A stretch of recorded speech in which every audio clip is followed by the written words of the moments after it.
Bonjour Michael Cohen. Bonjour. Merci d'être avec nous. Vous êtes le cofondateur de Dom et Vie. C'est une entreprise qui est experte dans les travaux d'aménagement adaptés, notamment pour les personnes âgées. Merci de répondre à nos questions.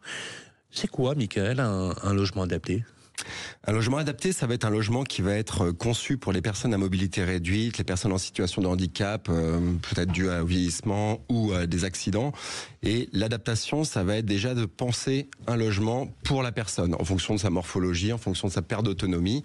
Deuxièmement, il faut que ce logement il soit accessible. Que la personne puisse circuler dans son logement librement, rentrer, sortir évidemment de chez soi. Et quelque chose qu'on oublie souvent, c'est que ce logement doit être adaptable dans le temps. Donc il faut le penser dès le départ pour qu'il puisse évoluer en fonction de l'âge qui avance. Alors c'est une vraie tendance, ce que vous dites. En France, en 2024, seulement 6 à 7% des logements sont considérés comme accessible pour des personnes à mobilité réduite. C'est un vrai enjeu, c'est un enjeu social et sociétal majeur.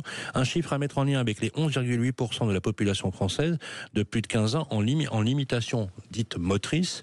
Quand vous voyez cette situation, vous vous dites c'est le chantier du siècle également avec la rénovation énergétique ? Clairement, d'entendre toujours ces chiffres, c'est moi ce qui me stimule le matin en me levant. C'est toujours, ça montre quoi ? Ça montre qu'il y a un enjeu, c'est qu'aujourd'hui il y a une problématique, il y a des logements adaptés seulement à 6% du parc, des personnes en situation de handicap à 15%, plus de 15 ans, donc ça montre quoi ? Ça montre qu'il n'y a pas assez de logements qui sont adaptés, donc ça entraîne des conséquences d'exclusion, des formes de danger pour les personnes, et comment on va faire pour loger toutes ces personnes dans des conditions de confort et de sécurité. On en parlait tout à l'heure d'ailleurs avec Bérénice quand on a parlé des ascenseurs, vous savez, les ascenseurs des personnes qui ne peuvent pas se déplacer ou qui sont dans l'incapacité d'adapter leur logement, c'est une forme d'assignation à résidence finalement dans une certaine mesure. Je voudrais vous citer en 2021 le Comité des droits des personnes handicapées des Nations Unies qui a demandé à la France, incroyable mais vrai, de prendre des mesures pour que les personnes handicapées aient à leur disposition des logements accessibles et d'un coût abordable qu'elles puissent choisir elles-mêmes et en dehors de toute structure collective. 3 ans après cette mesure, vous la connaissez depuis 2021, où on en est très concrètement ? Bon, je dirais qu'il y a évidemment des progrès qui ont été faits. Il y a une sensibilisation qui est mise en place. L'État donne un peu d'argent. Vous êtes d'accord ? Vous avez MaPrimeAdapt aujourd'hui qui permet de le faire. Tout à fait. On va sûrement en parler. Mais aujourd'hui, c'est clairement insuffisant. Aujourd'hui, les besoins, quand on reprend ces chiffres de 6% seulement du parc de logements en France, donc autrement dit, 94% des logements ne sont pas adaptés, avec une population qui vieillit, des personnes en situation de handicap qui souhaitent vivre dignement et dans l'inclusion.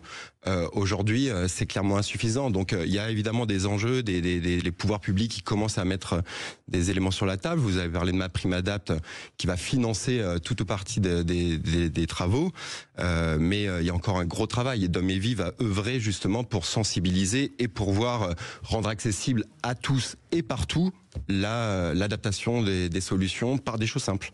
Je vous ai posé la question d'ailleurs quand je vous ai demandé comment vous avez créé ce réseau Dom et Vie, c'est parce que vous-même vous avez été touché dans votre famille sur l'adaptation d'un logement où vous étiez un peu perdu et vous vous êtes dit là il faudrait créer quelque chose pour aider les personnes. C'est intéressant votre expérience parce que souvent c'est le cas dans la création d'entreprises qui ont un rôle social majeur. Dom et Vie, c'est un réseau d'une 60aine d'agences dans toute la France. Qui vient vous voir ?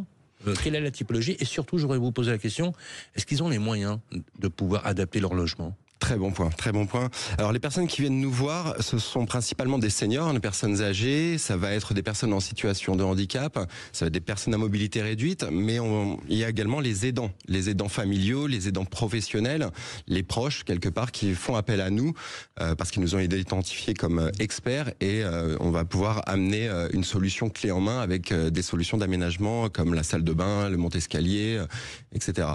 Et justement, c'est un investissement. Quand on fait des travaux chez soi, lorsqu'on va adapter le domicile, il y a un investissement qui est là. Et Dom et Vie apporte des solutions d'accompagnement de A à Z pour pouvoir prendre par la main quelque part nos clients. Comment on finance tout ça ?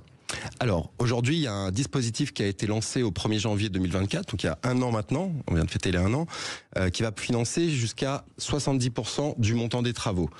C'est ce qu'on appelle la PrimeAdapt. En fonction des ressources financière de la personne. Voilà, il va y avoir 3 critères. Le critère revenu, pour les personnes modestes, très modestes. Il va y avoir l'âge également, donc les personnes de plus de 70 ans, là pour le coup sans critère de perte d'autonomie, ou les personnes de 60 ans avec un critère d'autonomie, et les personnes en situation de handicap. Et le dernier critère, ça va être le statut d'occupation, à savoir des propriétaires et locataires du parc privé. Ok. Parc privé, locatif ou propriétaire occupant. Exactement. Alors que les deux ont droit, donc il n'y a pas de discrimination dans les deux. On le voit, la population, elle vieillit, on est d'accord, Mickaël. Et d'ailleurs, je vais faire partie de cette génération des papy boomers. C'est incroyable parce que les statistiques, en fait, elles commencent à s'inverser par rapport à la jeunesse et jeunes générations qui arrivent. Des mètres carrés sont à prévoir dans les logements, justement, où les personnes, pour éviter qu'ils aillent dans des établissements spécialisés, veulent, alors ça peut être les enfants qui veulent adapter le logement, par exemple, et c'est une transition finalement dans cette étape de vie qui est certainement pas simple. Qu'est-ce que vous donneriez comme conseil, parce que je suis sûr qu'il y a beaucoup d'auditeurs qui doivent s'y reconnaître dans les méandres et dans l'opacité finalement des aides pour pouvoir gérer cette situation en sachant qu'il est très difficile de prendre la décision de mettre par exemple son père ou sa maman dans un établissement spécialisé d'EHPAD et pas forcément un EHPAD hyper médicalisé mais simplement parce que c'est toujours un déchirement. C'est toujours un déchirement, bien sûr. Tout à fait, déjà ça montre qu'il y a des problématiques, si on doit faire venir ses proches à domicile, ses parents, ses grands-parents à domicile. Domévie a vraiment pris ce sujet bras le corps parce que c'est évidemment de permettre d'éviter un placement en EHPAD ou en maison de retraite. Aujourd'hui, moi, ce que je conseillerais à nos auditeurs, c'est de pouvoir avoir des espaces dégagés, de pouvoir transformer la salle de bain, qui est quand même une pièce de vie essentielle. Alors, j'ai vu un truc hallucinant, la plupart des accidents domestiques ont lieu dans la salle de bain. Oui, c'est une pièce d'eau. Et c'est là aussi où, quand on sort de sa douche, on a les pieds mouillés, le carrelage est totalement glissant. Et puis, c'est une pièce où on y va tous les jours, une fois minimum, je l'espère. Vaut mieux, hein. Non, mais nous avons une consoeur sur une autre radio qui a eu son papa glissé dans la salle de bain, il en est mort. Il a fait un œdème cérébral, il en est mort. C'est pas neutre du tout. C'est vraiment la pas... salle de bain est vraiment une pièce principale. La plus dangereuse. C'est très celle dangereuse. On glisse, donc faut installer des rampes, si on comprend Absolument. bien, le plus possible. Absolument. Des accès, des montées escaliers également, pour pouvoir circuler. Un siège dans la douche. Le siège dans la douche, ça va être des éléments de sécurisation. C'est un strapontin en fait, quelque chose comme ça, mais sauf que c'est très utile, effectivement.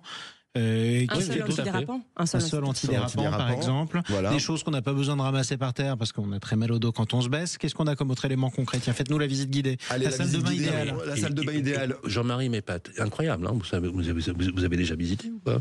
Non, mais j'ai eu des grands-parents comme tout le monde. Enfin, heureusement.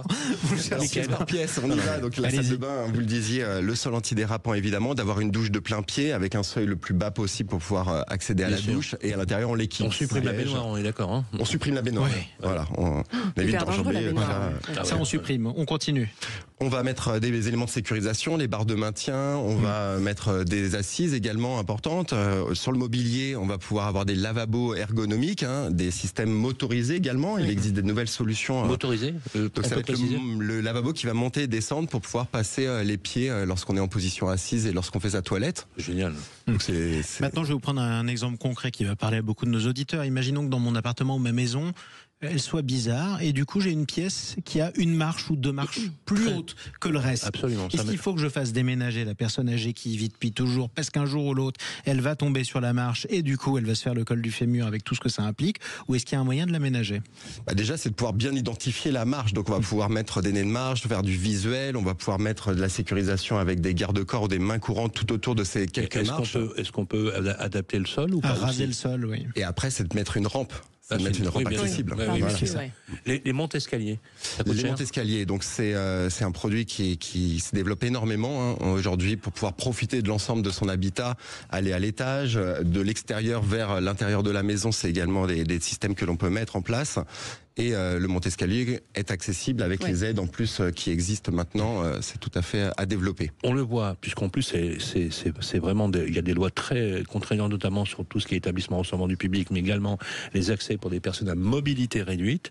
Est-ce que vous voyez que justement les promoteurs, les aménageurs, tous les acteurs du logement ont pris cette notion en main?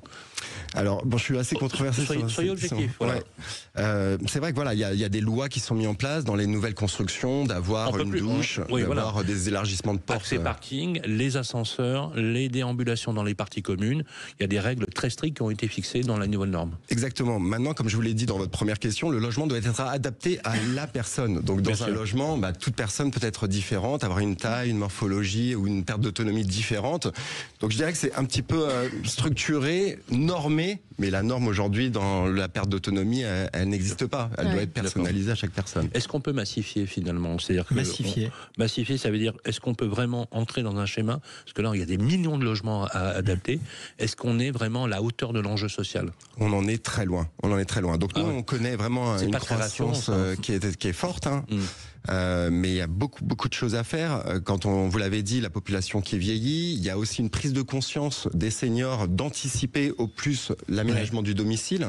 Donc aujourd'hui, il y a une demande qui est très forte, mais les financements et Alors, si on veut en savoir plus, on va sur votre site Dom et Vie, bien évidemment. Vous avez toutes les informations. Un sujet extrêmement important. Merci, Michael Cohen, d'y avoir participé. Je rappelle que vous êtes le fondateur de Dom et Vie.